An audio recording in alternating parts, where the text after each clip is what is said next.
Hello, hello.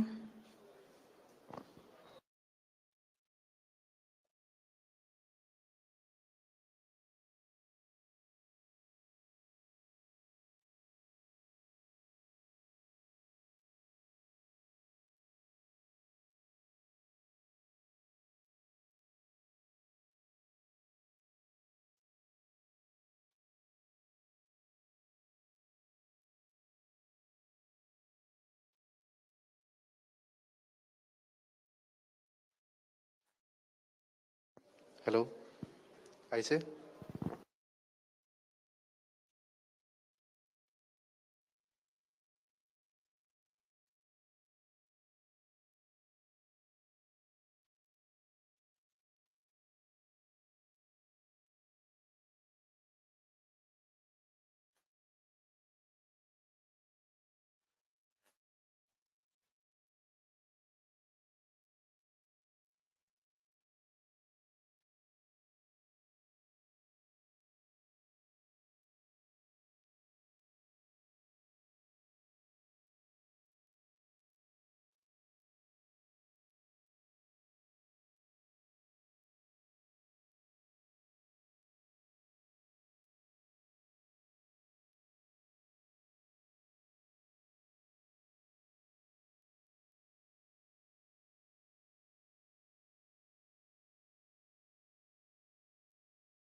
Hello, hello, check. Hello.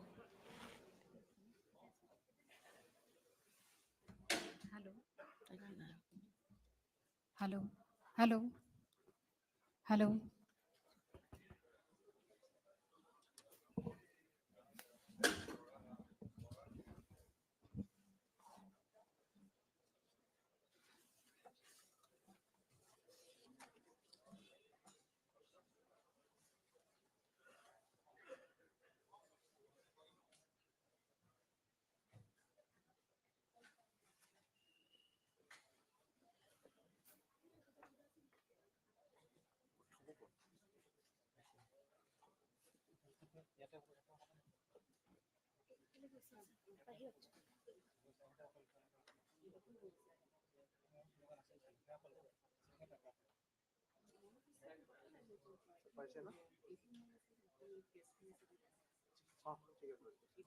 ঠিক আছে ঠিক আছে তাতে কৰি দিলোঁ তাতে কৰিলে মানে মোৰ ইয়াত কাগজ চাগজ থাকিব ন বহিব এইফালে ইয়াতে বহিব ন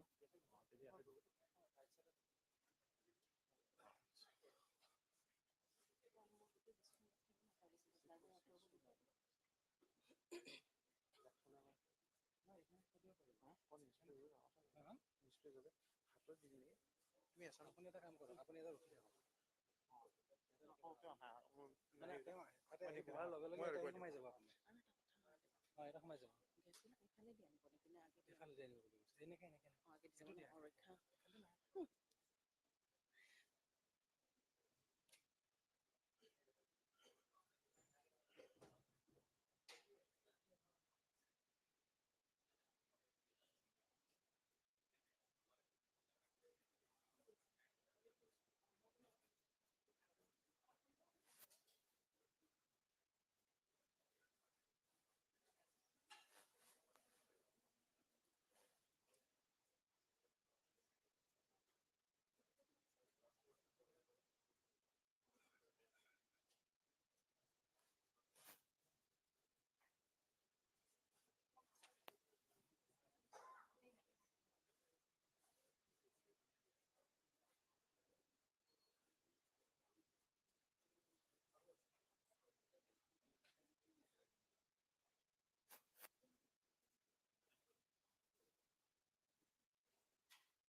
Namaskar.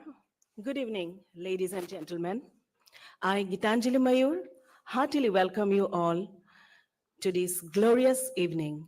We are gathered here today to commemorate the 76th establishment day of the Guwahati High Court.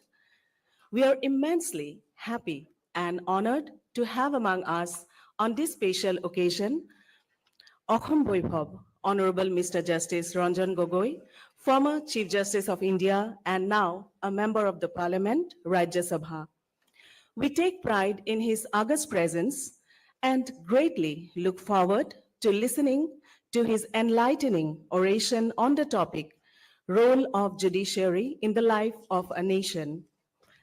First of all, I'd like to request Sri Sunil Kumar Poddar, Honorable the Registrar General of Guwahati High Court, to kindly escort Honorable Mr. Justice Ranjan Gogoi to the dais.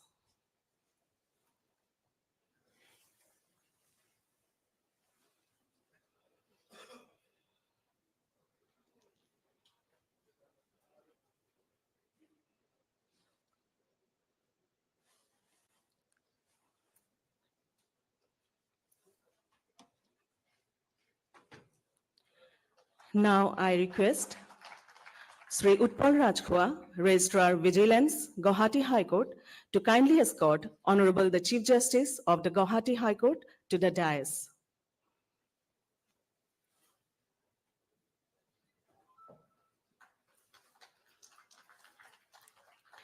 Sri Nayan Shankar Borua, Registrar Administration, Guwahati High Court, is requested to kindly escort Honorable Mr. Justice Lanusankum Jamir, Judge in Charge, Administration Department, Guwahati High Court, to the dais.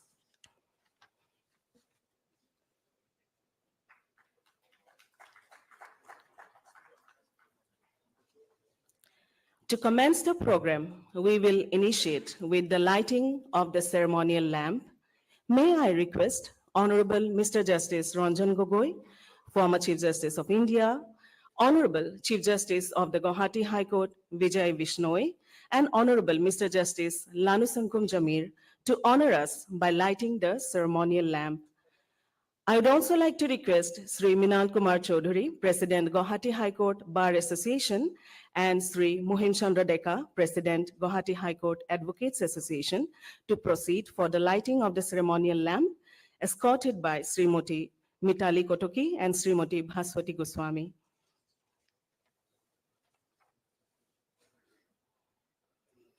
Members of the registry, Srimati Mayasri Mohanto and Srimati Urmi Hazarika, will assist the honorable guests during the ceremony. Meanwhile, I would like to make a humble request all the esteemed guests to kindly keep their mobile phones in silent mode throughout the event.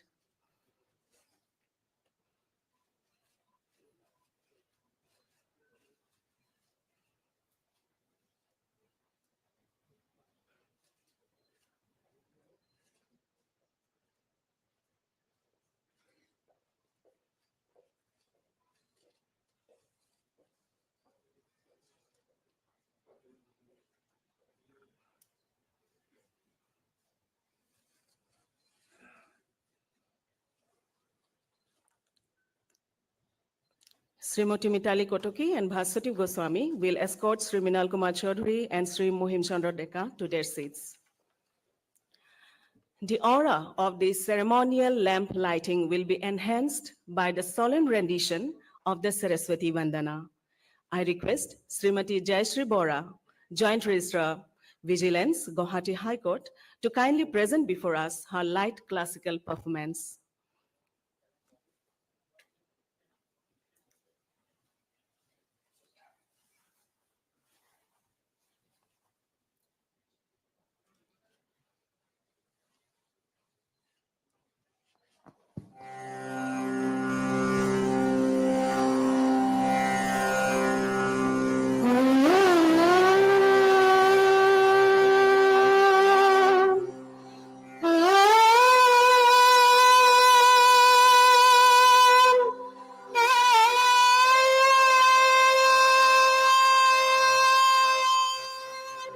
Sa sa sa ni ni pa ni ni pa pa pa ga pa pa pa ga ga ga ni ga ga ga re re re sa sa sa sa ni pa ni pa pa pa ga ga ga ga re ga ga re re sa sa re ga pa ni sa ga re sa sa sa sa ga pa ni sa sa sa sa sa ga pa ni sa sa sa sa sa ga pa ni sa sa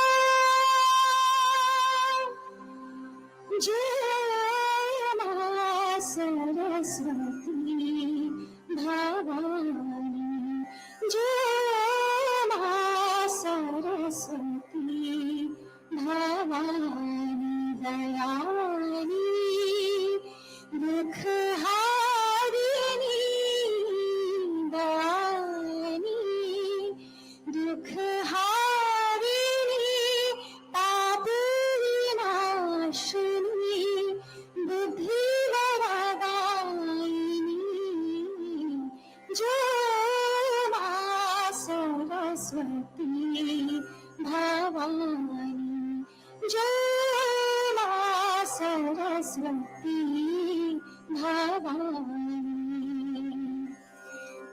सरि गरि रे सरि ग पनि पापा पनि सरि गरि रे सरि नि सनि प गरि ग पनि स गरि सनि प ग प रे स सरि रे सरि सरि ग पनि नि सा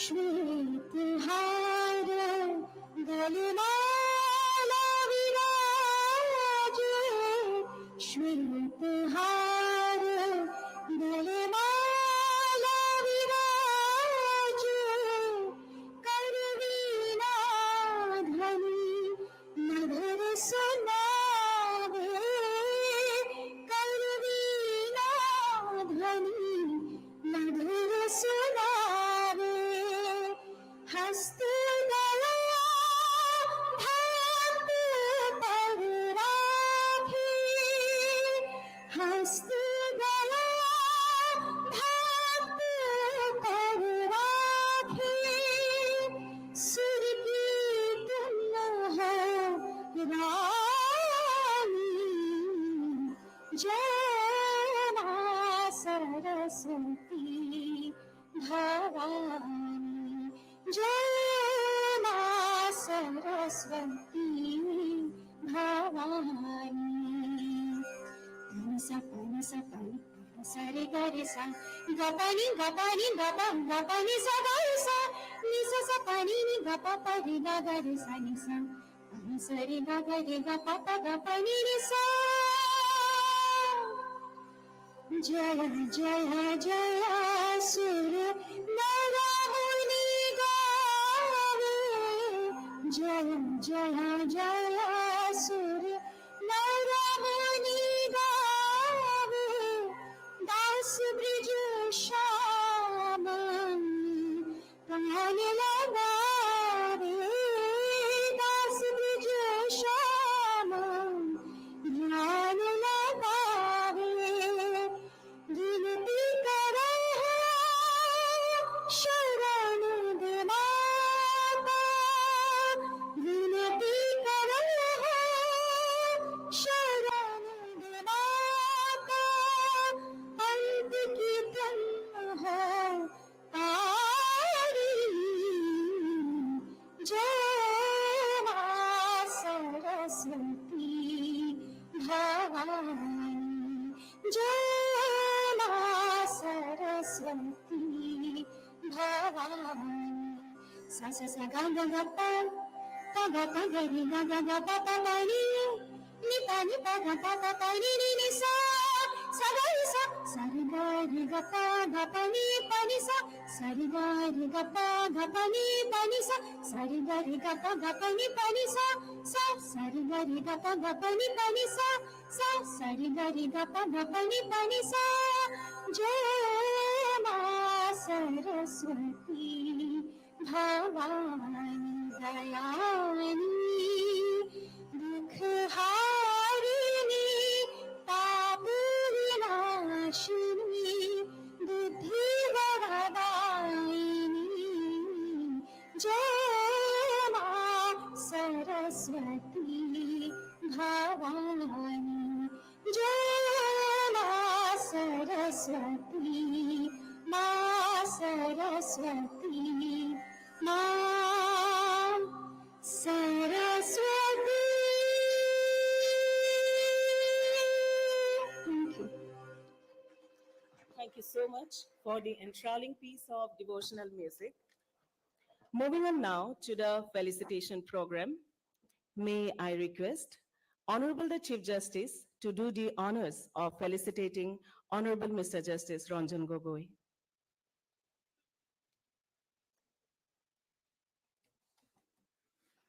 Honorable the Chief Justice will be assisted by Srimati Ditimoni Gogoi, Srimati Konkona Bora, and Srimati Bidisha Gogoi. Honorable Mr. Justice Ranjan Gogoi will be felicitated with a Fulam Gamusa, a bouquet, an airy shawl,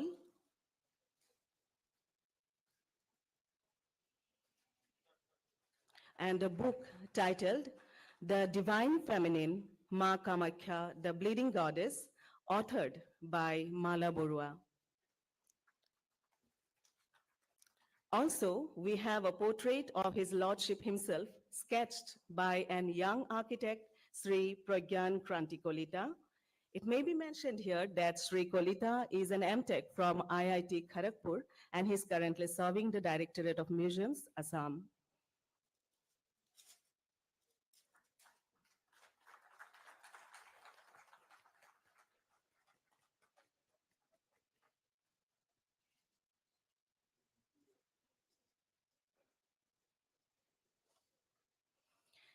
I now request Madam Suman Bishnoi, wife of Honorable the Chief Justice, Guwahati High Court, to do the honors of felicitating Madam Rupanjali Gogoi, wife of Honorable Mr. Justice Ranjan Gogoi, with the assistance of Srimati Mitali Kotoki and Srimati Urmi Hazarika.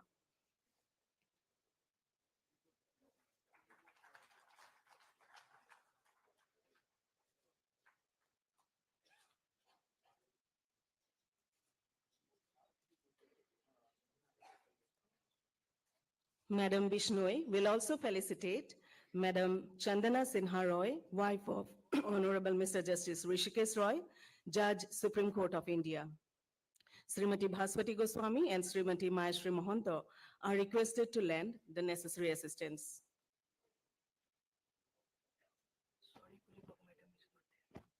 I'm so sorry, Madam is not here.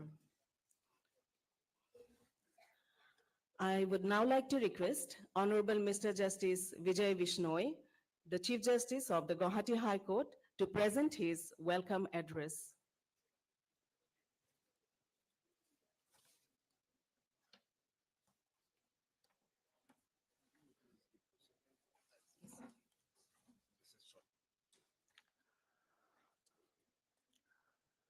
Honorable Mr. Justice Ranjan Gogoi, former Chief Justice of India and son of the soil of Assam. Madam Srimati Rupanjali Ganguly and other family members, my esteemed brothers and sister judges of Guwahati High Court with their respected spouses, honorable former judges of the Guwahati High Court with their respected spouses, learned senior advocates of Guwahati High Court, advocate generals, learned advocate office bearers of the Bar and Advocates Association of Guwahati High Court, Chairman Executive Committee, Bar Council of India, Chairman and Vice Chairman, Bar Council of all the 4 states, Deputy Solicitor General of India, Standing Councils, Guwahati High Court, members of all Assam Lawyers Association, distinguished high officials of the Government of Assam, Assam Police and State Bank of India, distinguished representatives of reputed universities and colleges of the Guwahati, all other respected distinguished guests, ladies and gentlemen. A very good evening to everyone. It is indeed a moment of great pride and joy for all of us that we all are here to celebrate 76th Establishment Day of the Guwahati High Court, which came into existence on 5th of April 1948, with promulgation of the Assam High Court Order 1948.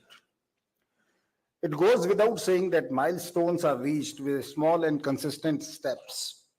In the annals of Guwahati High Court, several milestones were reached in its journey to uphold the rule of law and to strive towards effective administration of justice.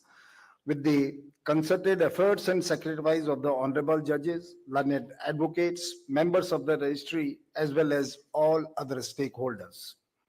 In terms of jurisdictional reach over the states and assimilation of diverse customary laws and practice, the service rendered by the Guwahati High Court is unparalleled in India.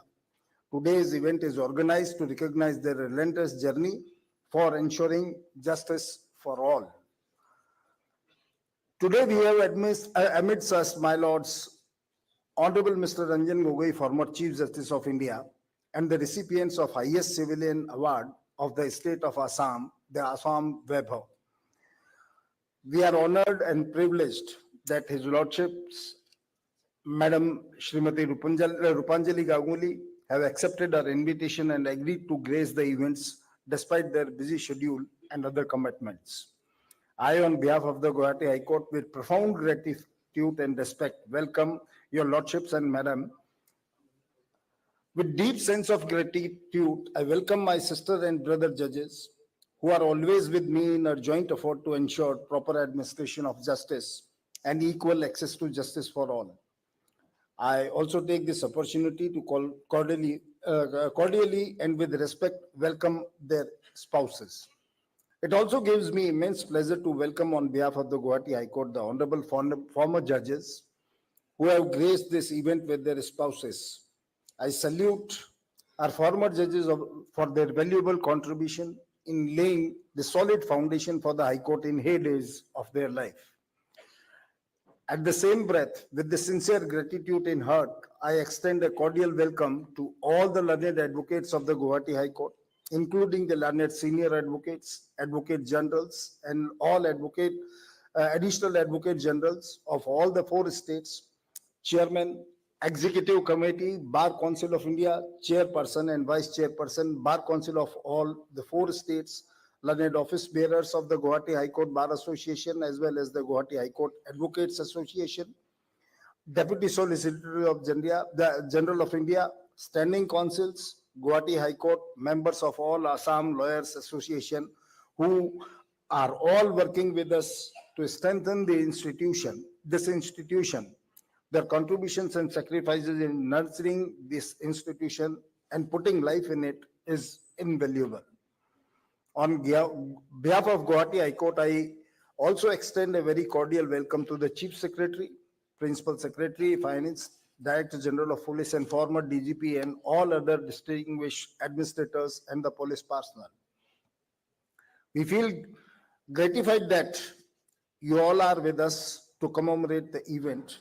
I also grateful to the high officials of the State Bank of India that they are here with us in the event. Their cooperation in terms of providing ATM and banking services in the premises of the High Court have been a great help for us. On this memorable day, on behalf of the Guwahati High Court, it is my privilege to extend cordial welcome to the distinguished and the respective representatives of the various universities and colleges of the Guwahati, whose presence amongst us is a source of great honor and privilege for us. More particularly, we are grateful to the Vice Chancellor of the Cotton University for allowing us to organize this event in this auditorium.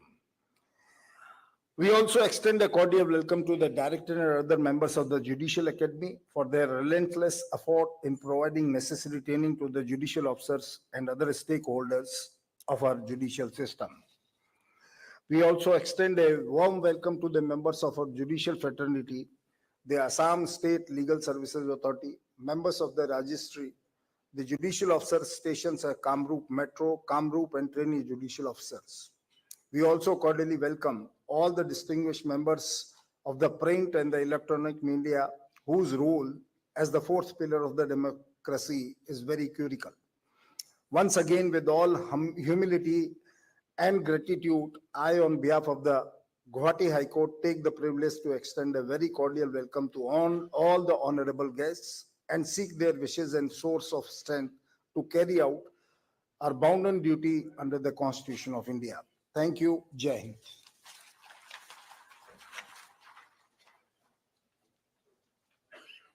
Thank you so much, sir. While encapsulating the vast life of a distinguished personality, it's not simple. It's my pleasure to invite Dr. Pooja Sinha, Joint Registrar Recruitment, Guwahati High Court, to offer insight into the life and accomplishments of Honorable Mr. Justice Ranjan Gogoi.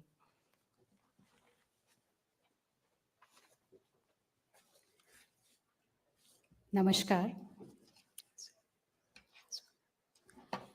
Honorable Mr. Justice Ranjan Gogoi, Achom Boibhav, was born in Dibrugarh into a very illustrious family.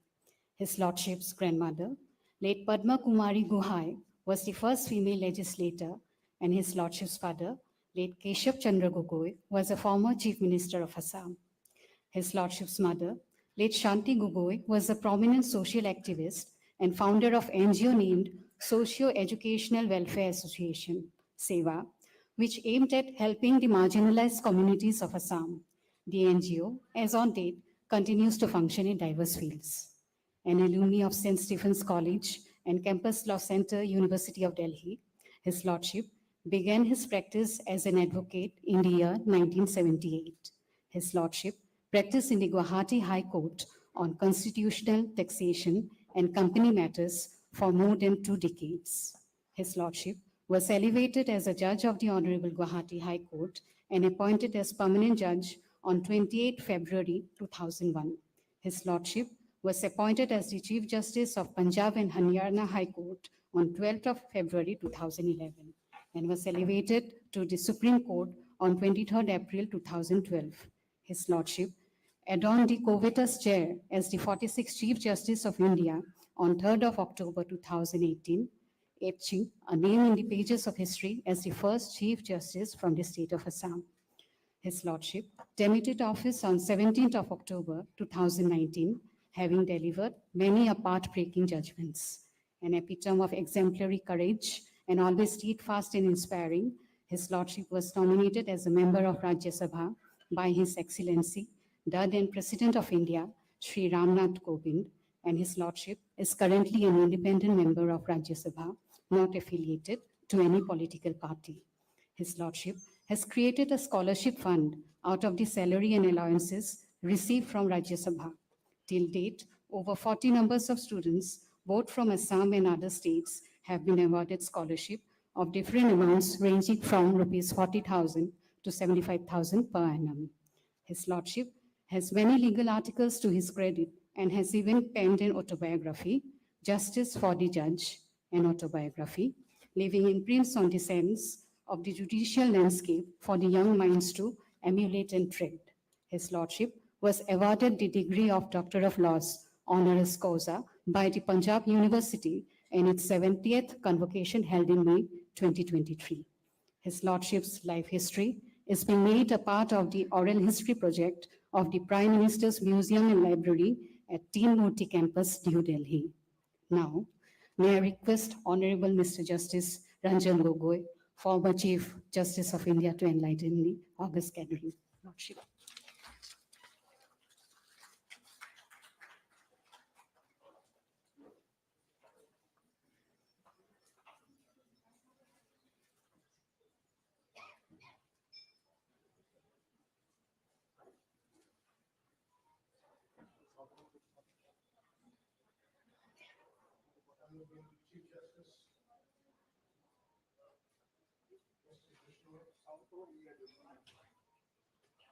Mrs. Bishnoi, Justice Jamir, Honorable Judges of the Guwahati High Court with their spouses, former Chief Justice Goswami, Mrs. Goswami, former judges of the Guwahati High Court, senior advocates and members of the bar, office bearers of the High Court Bar Association, the Bar Council of India, and the Bar Council of the Northeastern region, members of the Academia, the Chief Secretary, Mr. Ravi Kota, the Director General of Police, Mr. G.P. Singh, the Special DGP, Mr. Bhaskar Jyoti Mahanta, former DGP,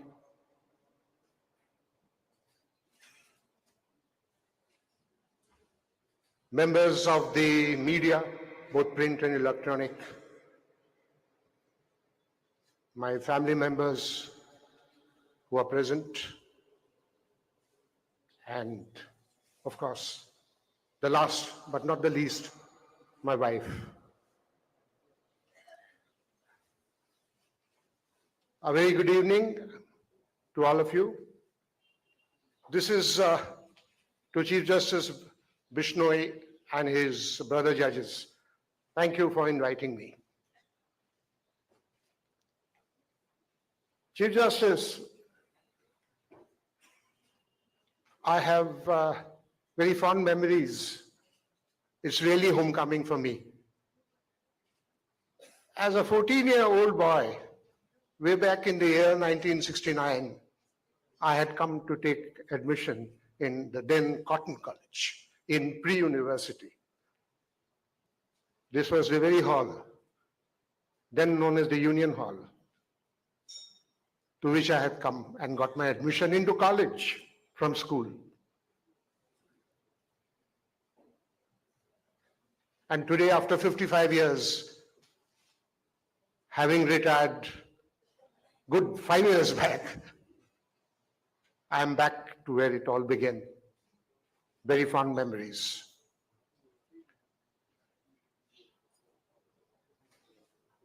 It is with a very mixed feeling of pride and nostalgia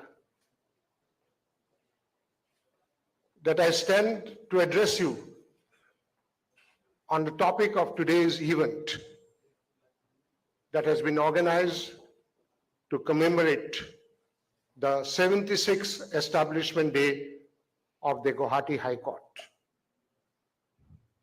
Forgive me.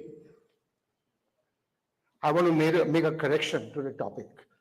I have a very bad habit of correcting things at the last moment, and it has not gone. I want to change the topic, and I want to make it role of the judiciary in the economic life of the nation.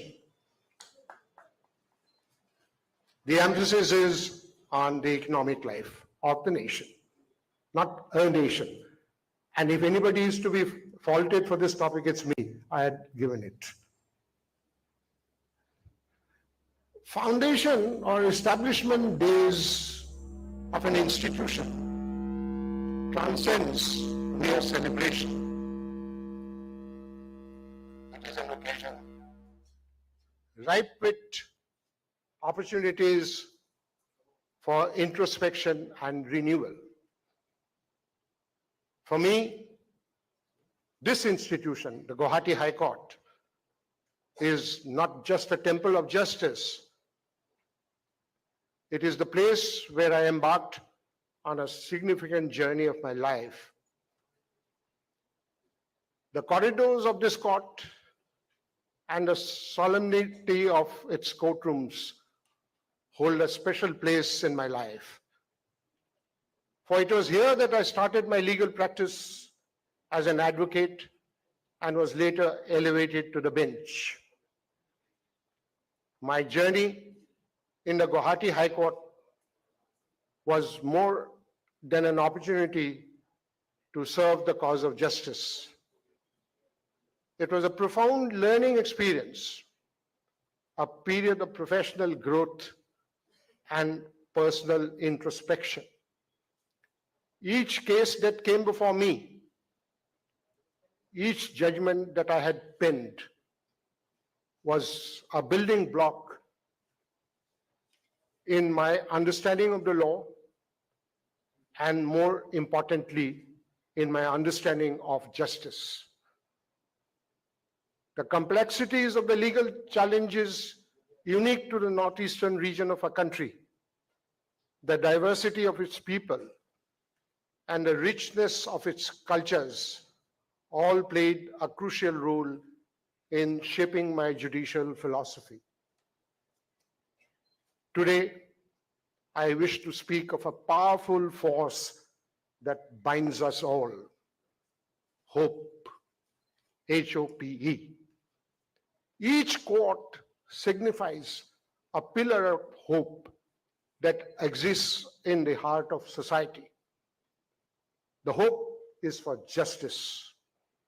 The judicial institutions around us are not merely constructed of bricks and mortars. Rather, they are corridors of hope. Every person that approaches the doors of our courts come with the hope that justice will be served. Thus, our courts narrate countless stories of hope. The moment hope falters in the heart of the common man, questioning whether this institution will stand by them, that is the moment we risk the essence of our establishment. There's a well-known adage that the judiciary is the least dangerous branch of the government, given its lack of control over the purse or the sword. However, I find myself only partially in agreement with this sentiment. While it is true that the judiciary does not wield the financial power or command the force, it would be a mistake to consider it least formidable among the government's three branches. Far from it, the judiciary stands as a bastion of hope for the common man. Lacking the might or resources to stand against well-established institutions or government organizations, the common man turns to the judiciary, looking to courts as avenues for justice. With the judiciary's support, an ordinary individual armed with the gavel and the constitution becomes as influential and empowered as these foundational symbols themselves. As a nation, we nurture the aspiration to grow more prosperous, both socially and economically. The flame of hope must never be extinguished. Even in the most advanced nations, there exists the perpetual desire for improvement. It falls upon the shoulders of the government organizations, particularly the judiciary, to answer this call, to be the beacon of hope that lights the way. It is here that I would like to say that the true measure of the judiciary's strength lies not in its resistance to executive control, nor in its material infrastructure, or its resilience against external forces seeking to undermine its integrity. Rather, its vitality and relevance are deeply intertwined with the fate that the citizens place upon it. The erosion of faith in the judiciary would signal a critical disconnect between the institution and those it is intended to serve. Such an erosion could be due to a perception of the judiciary's inaccessibility, delay, or worse, injustice, which can erode the foundational trust that binds the judiciary to the community.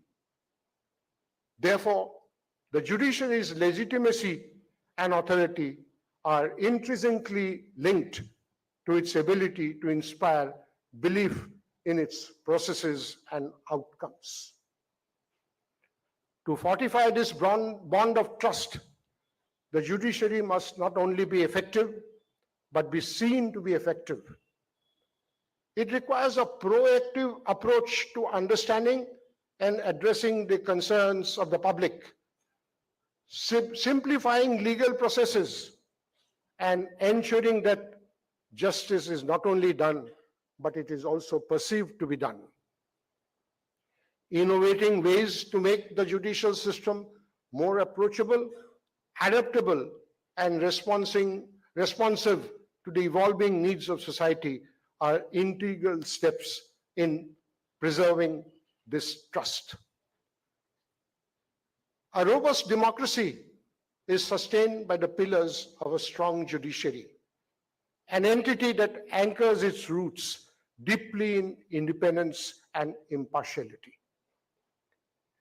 India, embracing this pivotal concept, has positioned its judiciary to serve as an essential balance against legislative and executive branches of government, ensuring that no single entity wields unchecked power. The judiciary's primary duty is the solemn and critical interpretation of the Constitution. A document, much like the nation it governs, is subject to the winds of change. As society evolves, new challenges and complex questions arise, necessitating that the Constitution adapts to contemporary realities while remaining true to its foundational principles.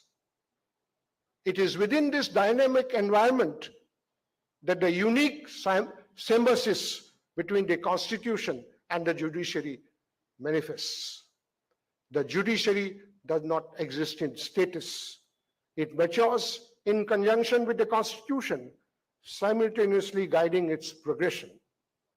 With each interpretative act, judges breathe life into the text of the law, allowing it to function as a living document that is relevant to the people it serves. In doing so, the judiciary aids in sculpting the nation's legal landscape, ensuring that it remains just and equitable for all citizens. The evolution of the judiciary, therefore, is not a mere response to the changing times. It's an active process that shapes the very essence of the Constitution. As the guardian of the constitutional integrity, the judiciary has a profound responsibility to be both reflective and visionary. Reflective of the values and aspirations of the citizens, and visionary in foreseeing the needs of a progressive society. We find ourselves in an era where our societal fabric is intricately woven with threads of law, economics, environment, and technology. The decisions made by India's higher judiciary today reach far beyond the courtroom. They ripple through the very pulse of our nation's stability by interpreting and reinterpreting the Constitution with wisdom and foresight. The judiciary reaffirms the rule of law and reinforces the fabric of democracy. It ensures that the Constitution remains an enduring testament to the principles of justice, liberty, and equality, even as it evolves to address the trials of an ever-changing society. In this way, the judiciary is not merely an arbiter of laws, but an integral protagonist in the nation's narrative, guiding its journey through the annals of time to a more just and democratic future. And what could be a better testament to this evolution than the role of the judiciary in India's economic transition from socialism to liberalization? In the years following our independence, India embraced socialist ideals, aiming to create an egalitarian society through state-led economic policies. This was reflected in our laws and the judgments of our courts, which often prioritized the collective good, state control over resources, and the redistribution of wealth. It was within this context that the judiciary operated, balancing the aspirations of a newly sovereign nation with the rights and liberties of its citizens. However, the winds of change began to sweep across our nation in the early 1990s. India stepped into a new era of liberalization, privatization, and globalization.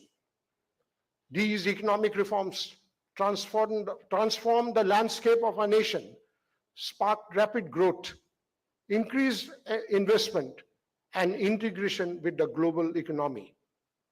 It fell upon the judiciary to navigate in these troubled waters, in this changing situation, ensuring stability, fairness, and adherence to the rule of law.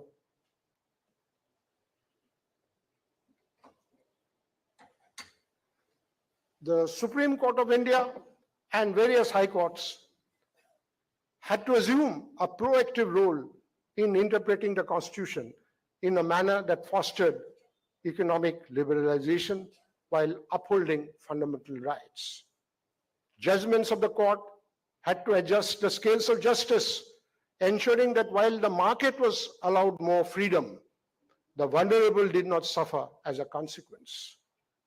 Its duty was to strike a balance ambitious enough to allow economic innovation to flourish, but prudent enough to mitigate its excesses. The shift from a controlled economy to a free market required the judiciary to redefine the scope of the state's intervention in businesses. It became the interpreter of a dynamic economic language, sometimes criticized for its significant involvement, yet undeniably crucial in upholding the principles of equity and fairness.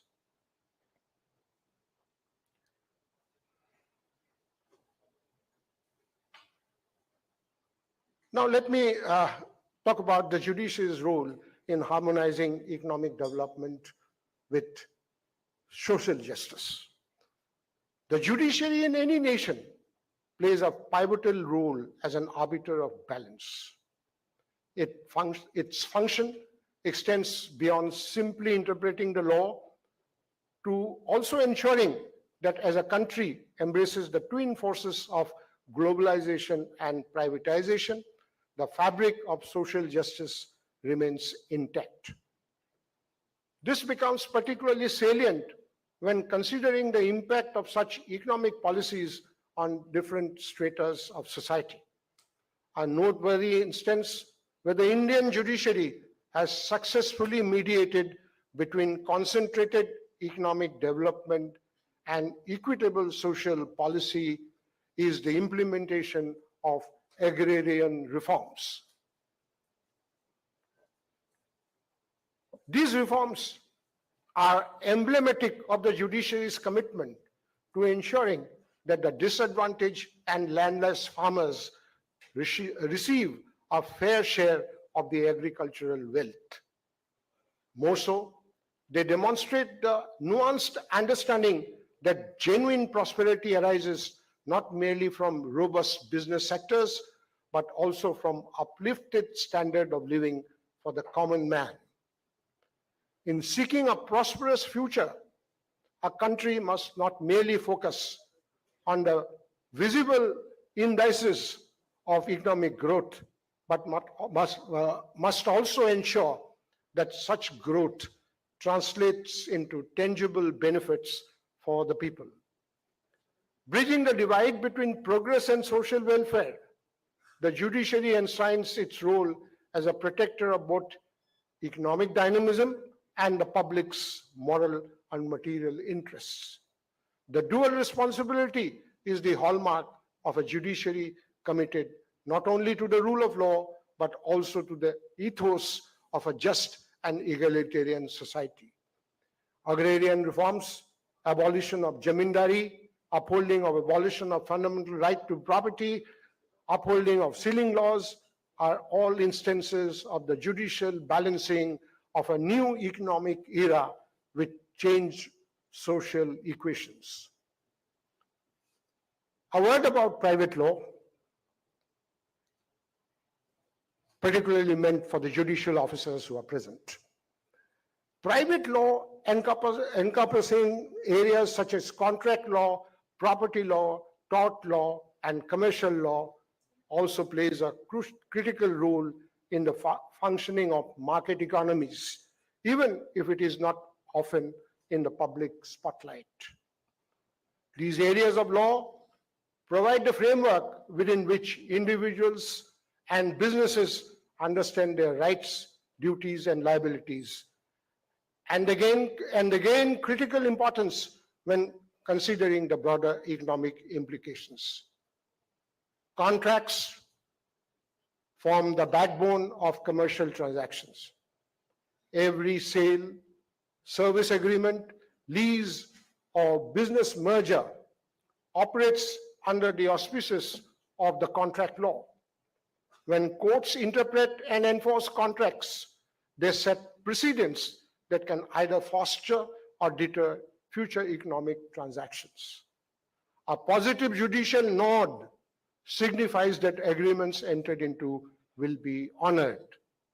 However, if courts frequently set aside contracts or interpret them in unpredictable ways, businesses may become more cautious, potentially slowing down investment and the uptake of new ventures. Property law provides the rules for ownership and transfer of assets, an essential aspect of any commercial endeavor. Secured property rights enable individuals and businesses to invest in and develop assets with confidence. If property rights are under threat from the arbitrary seizure or weak enforcement, overall development can be severely hampered. On the same note, I would like to mention that appropriate and unbiased orders in criminal cases inspire public confidence in a vital area of governance, namely the life and liberty of the citizens. A little on the role of the court in maintaining ecological equilibrium while navigating the economy. The pursuit of economic expansion is vital for any nation. However, it must not be and it cannot be at the expense of environmental integrity.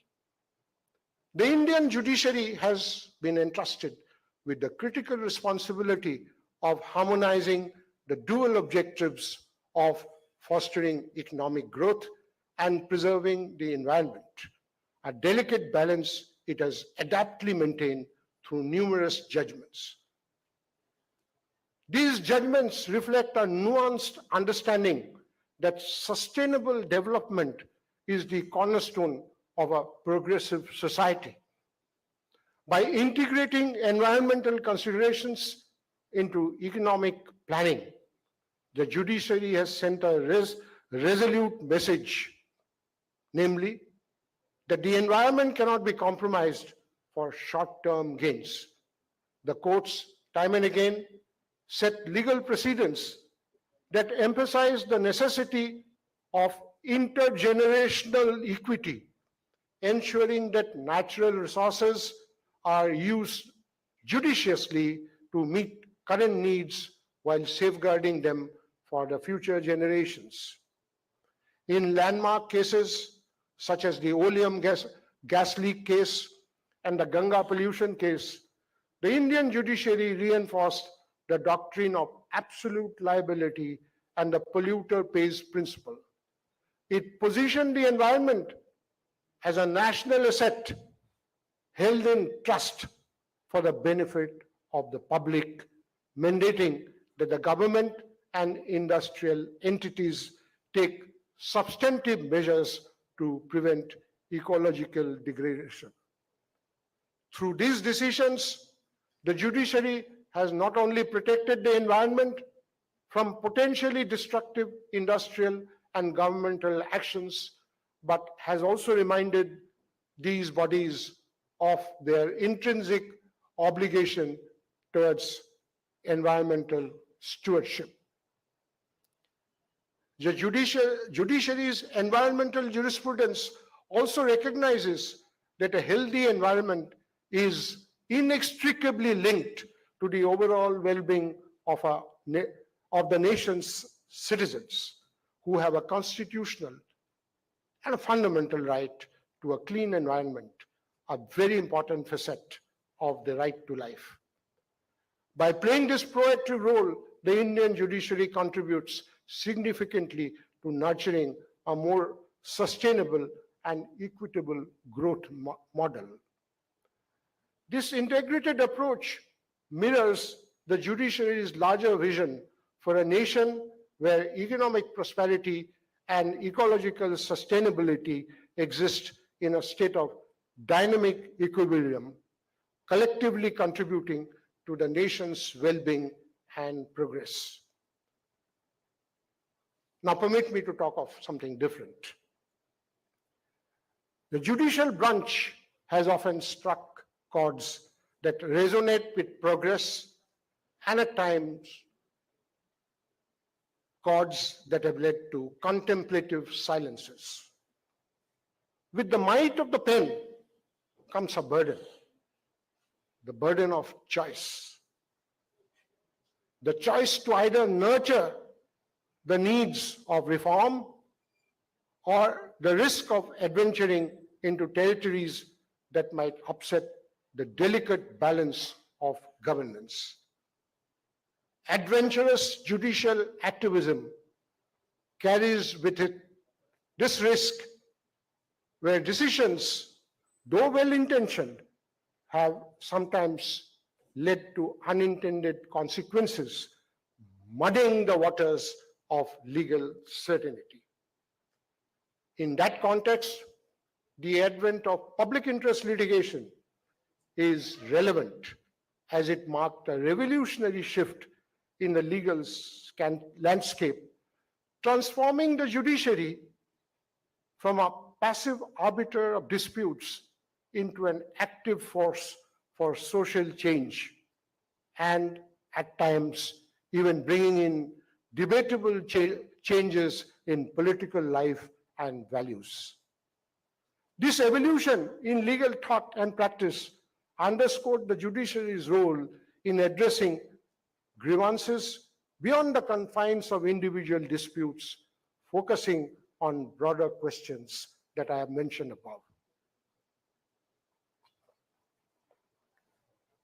However, like a double-edged sword, PIL's expansive reach and impact also underscores its potential pitfalls. On one side, PILs have been instrumental in affecting landmark changes in various sectors, including environmental protection, human rights, and government accountability.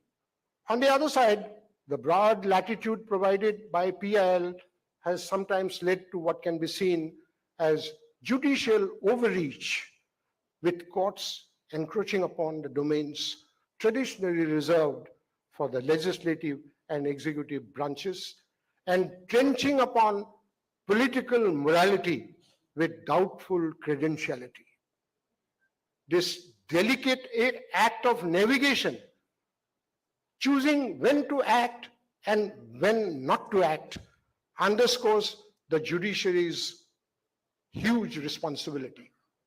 It is within this context that the distinction between judicial activism and judicial overreach becomes profoundly significant. I would say judicial activism is not the same as judicial overreach. The former is a peacemaker, the latter is a trespasser.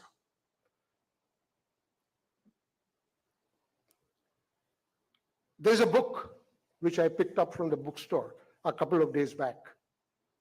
It's called The Supreme Court and the Indian Economy. It's published in the month of February. The author is one Pradeep Mehta. Honorable judges, You may like to read the book. The Chief Secretary, the DGP may also like to do it. This book is fairly long, 300 odd pages. It highlights 6 cases of the Supreme Court, which according to the author had a very, very negative impact on India's economy.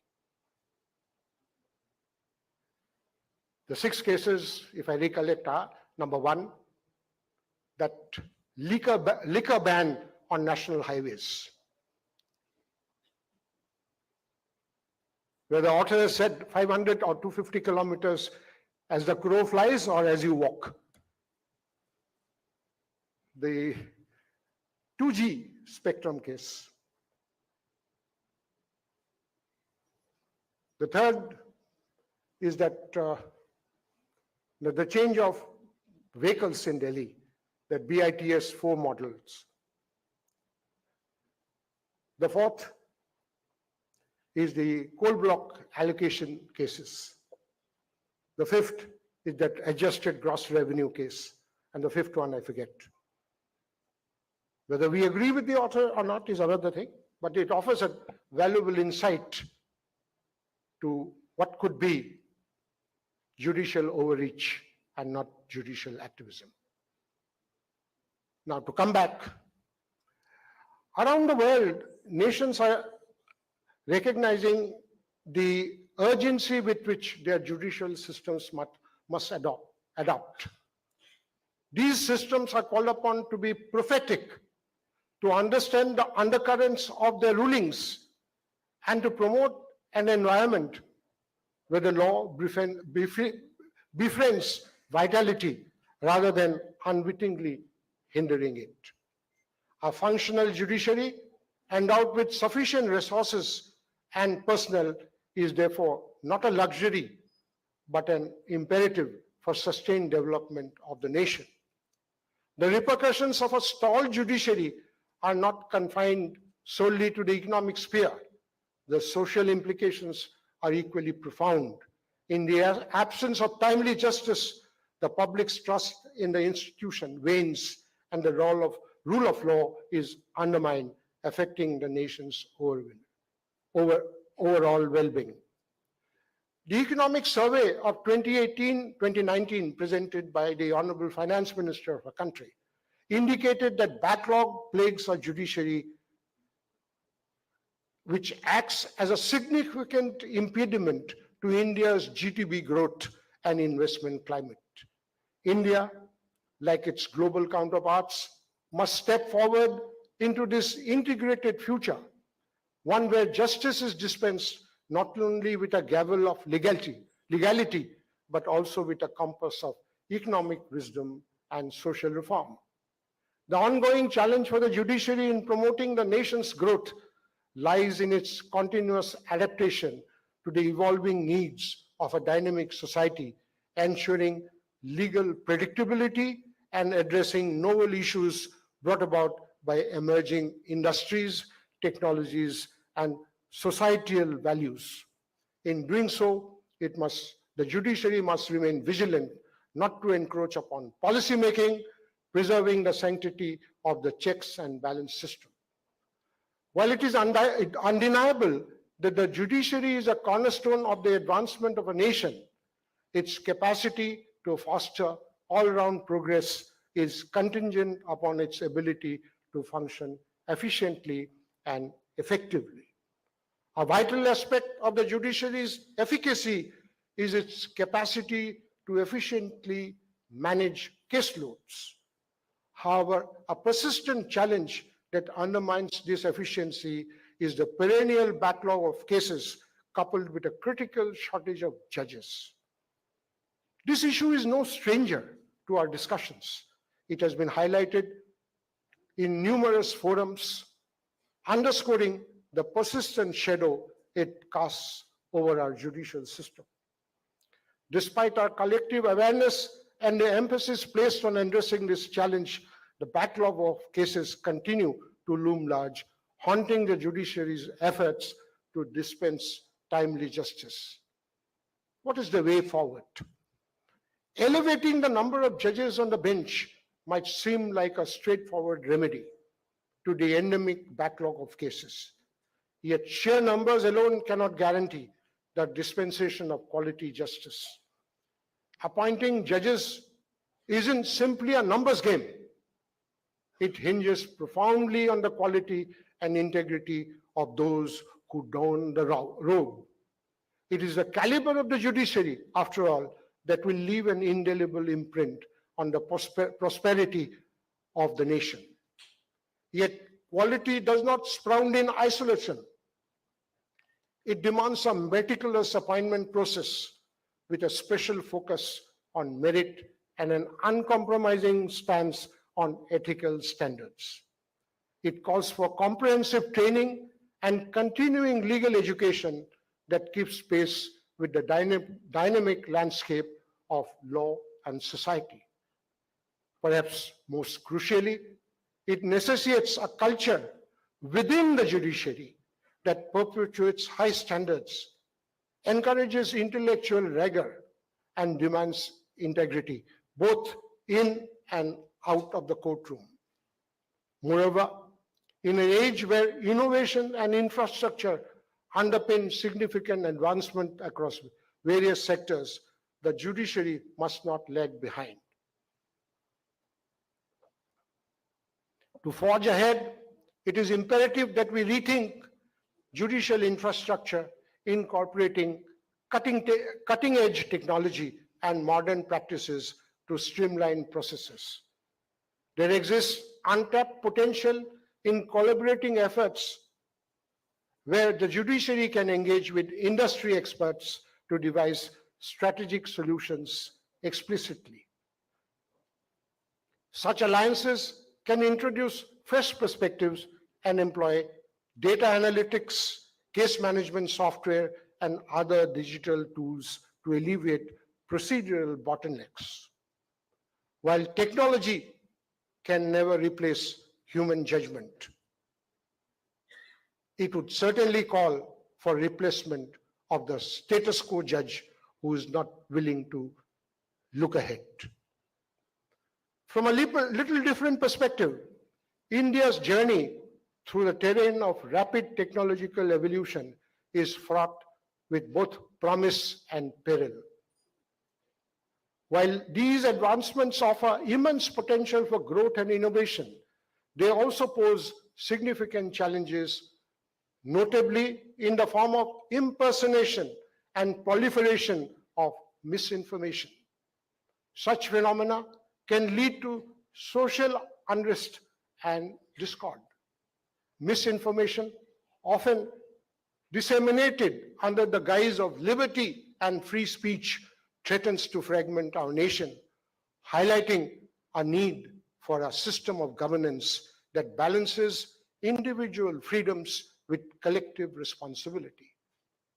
The concepts of law and order transcend mere terminologies. They are the very foundation of a dignified human existence.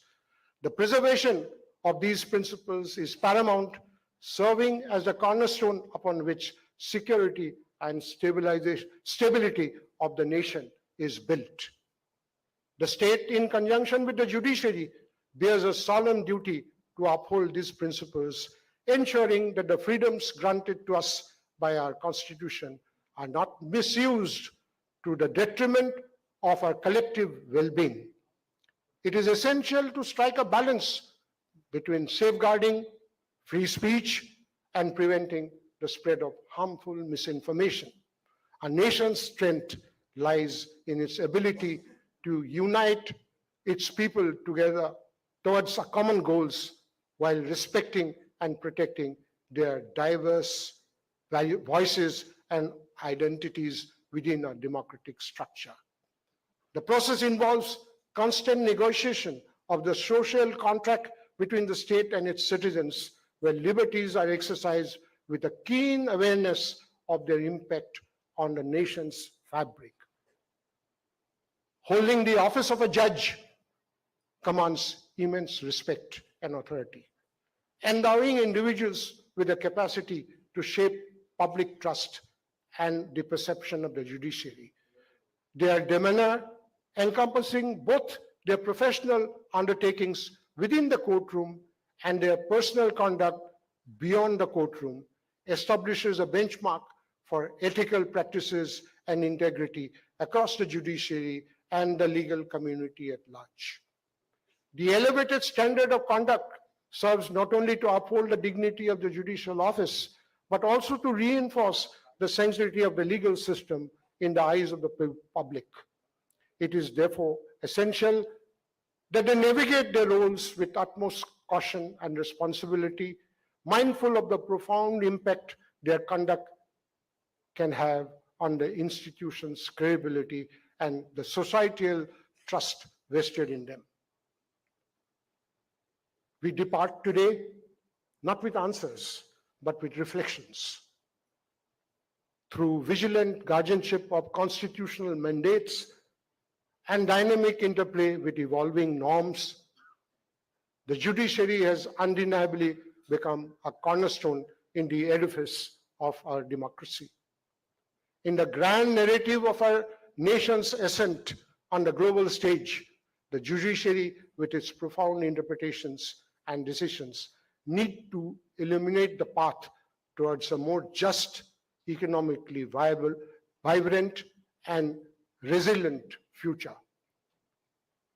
As we celebrate this foundation lay, let us remember the monumental role played by the Guwahati High Court in the fabric of our nation's history. It's a place where legal brilliance has been constantly inspired by the rich cultural mosaic and the unique social fabric of Assam, making it a distinctive jewel in India's judicial crown. Today, let us recommit ourselves to the values of justice, democracy, and the rule of law, taking inspiration from the enduring legacy of this great institution as we continue to build a nation that cherishes and upholds these ideals above all. Ladies and gentlemen, you have been very patient. Thank you for your time. Jai Hind.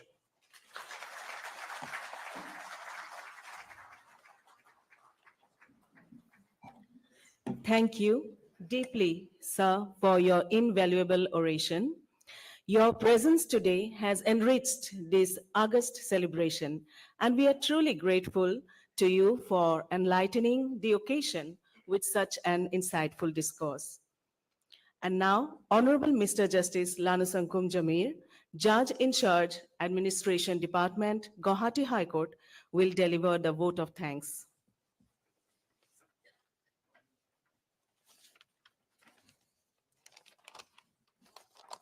Honorable Justice Ranjan Gogoi, former Chief Justice of India.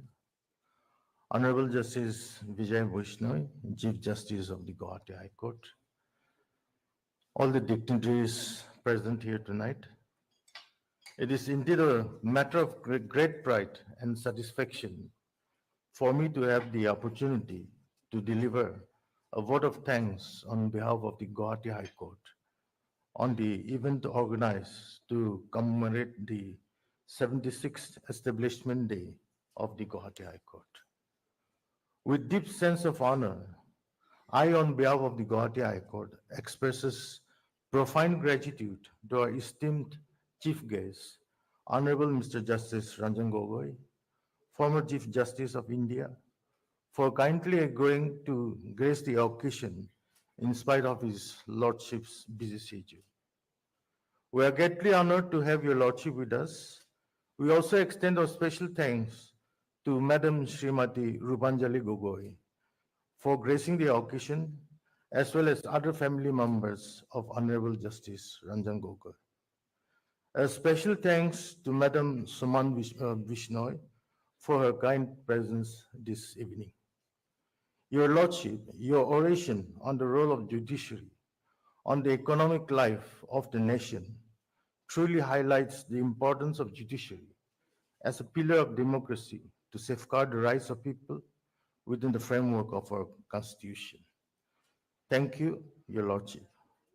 We also extend heartfelt gratitude to the honorable former judges and all the learned advocates of Guwahati High Court, including the learned senior advocates, advocate generals, and additional advocate generals of all the 4 states, Chairman Executive Committee, Bar Council of India, Chairperson and Vice Chairperson, Bar Council of all the 4 states, learned office bearers of the Guwahati High Court Bar Association, as well as Guwahati High Court Advocates Association, Deputy Solicitor General of India, Standing Councils, Guwahati High Court, thank you all. We also express our sincere gratitude to the respective spouses of the Honorable Judges and former Honorable Judges of Guwahati High Court for honoring us by your presence. On behalf of Guwahati High Court, I also express deep sense of gratitude to the Chief Secretary, Director General of Police and former DGP, and all other distinguished administrators and police personnel who have always shown the eagerness to assist the High Court in its functioning within the boundaries envisaged by the Constitution of India. We also extend our sincere gratitude to the distinguished and learned representatives of various universities and colleges of Guwahati, vice chancellors, academicians, and authors, and principals of degree colleges, medical colleges, and engineering colleges. I will be failing in my duty if I do not specifically mention the support given by the Vice Chancellor and the Registrar of Cotton University, without which it will be very difficult to organize this event, especially on a court working day. We owe a deep gratitude to the Director and other members of the Judicial Academy for the relentless effort in providing necessary training to judicial officers and other stakeholders of a judicial system. We would like to express our gratitude to the members of the registry who have worked tirelessly for organizing this event, the LR and the Law Secretary members of the Assam State Legal Services Authority, the judicial officers stationed at Kamrup Metro, and trainee judicial officers, members of medical unit of the Guwahati High Court. We also express our sincere thanks to the distinguished members of the print and electronic media who have time and again played crucial role in making the general public aware of the developments in the field of law and of their legal rights. I, on behalf of Guwahati High Court, I would like to thank all other invited guests who have come to this event to honor us with your presence. I, on behalf of Guwahati High Court, once again express deep gratitude and thank you all.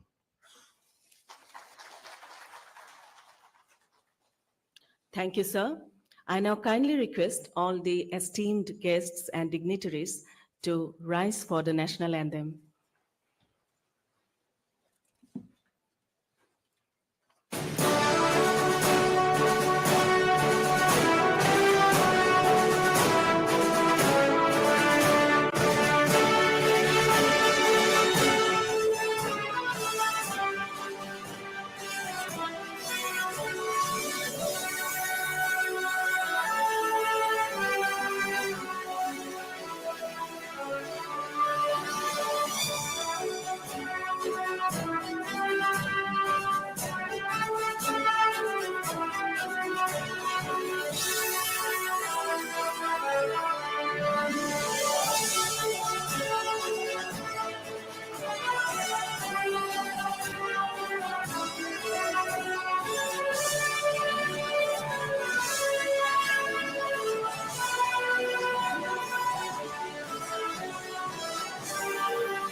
As today's concise yet profoundly enlightening event draws to a close, we extend our sincere gratitude to all the esteemed guests and dignitaries. Your participation has made this event a grand success. The support and involvement is genuinely appreciated. I request you all to kindly remain seated and enjoy the light refreshment that will be served in a short while. Thank you.